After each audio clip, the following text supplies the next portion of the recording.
L'augmentation des sources d'énergie renouvelable permettra non seulement de résoudre le problème d'approvisionnement en électricité de l'Afrique du Sud, mais aussi de réduire les émissions de carbone du pays.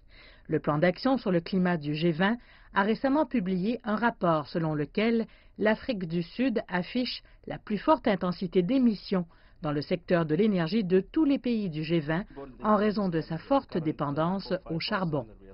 La chose la plus importante à comprendre est que les centrales au charbon que nous exploitons actuellement ont des technologies qui datent des années 1940-1950. Les émissions polluantes et l'eau n'étaient pas des considérations importantes à cette époque.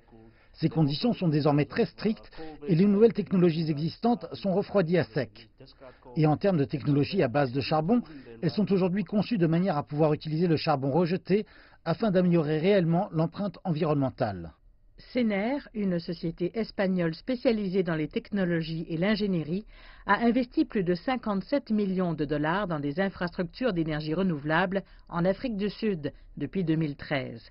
Elle mène actuellement un projet pilote visant à synchroniser l'énergie renouvelable au réseau national.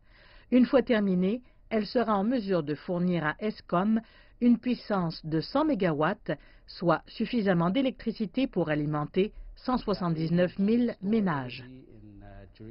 Nous sommes en mesure de stocker de l'énergie pendant la journée et le soir. Nous sommes en mesure de la libérer et de produire de l'électricité, même pendant les périodes de pointe, lorsque le soleil est déjà couché.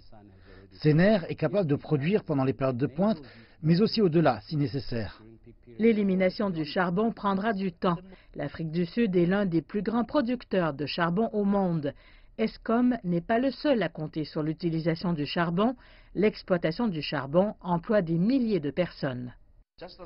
Le concept de transition est très important, en particulier pour comprendre l'offre énergétique de l'Afrique du Sud et savoir comment nous pouvons progresser en tant que pays. Si vous regardez l'histoire de l'Afrique du Sud, nous sommes essentiellement une économie basée sur les minéraux et les activités minières, et une grande partie de nos emplois, de notre développement et de notre économie provient des sources minérales, dont le charbon. Il sera donc très difficile de s'en éloigner rapidement, car de nombreux moyens de subsistance y sont rattachés. Alors que le plan d'action sur le climat du G20 qualifiait l'Afrique du Sud de plus grand pollueur de charbon dans le monde, elle a par ailleurs salué les plans ambitieux du pays en matière de réduction des émissions de carbone. L'Afrique du Sud est sur le point de mettre en place une taxe sur le carbone et un système de budgétisation du carbone dans le cadre de son nouveau plan de gestion intégrée des ressources. L'objectif ultime est de limiter l'utilisation du charbon et d'augmenter la consommation d'énergie renouvelable de 35% au cours des 12 prochaines années. Les producteurs d'électricité indépendants sont satisfaits du plan de gestion intégrée des ressources du gouvernement, mais ils demeurent préoccupés par le manque de détails concernant l'énergie solaire concentrée, qui représente la capacité de stockage d'énergie renouvelable. Le gouvernement devra cependant faire preuve de davantage d'engagement pour aider à financer certaines de ces solutions de rechange, un défi de taille pour le moment alors qu'il tente de sauver Eskom avec 7 milliards de dollars.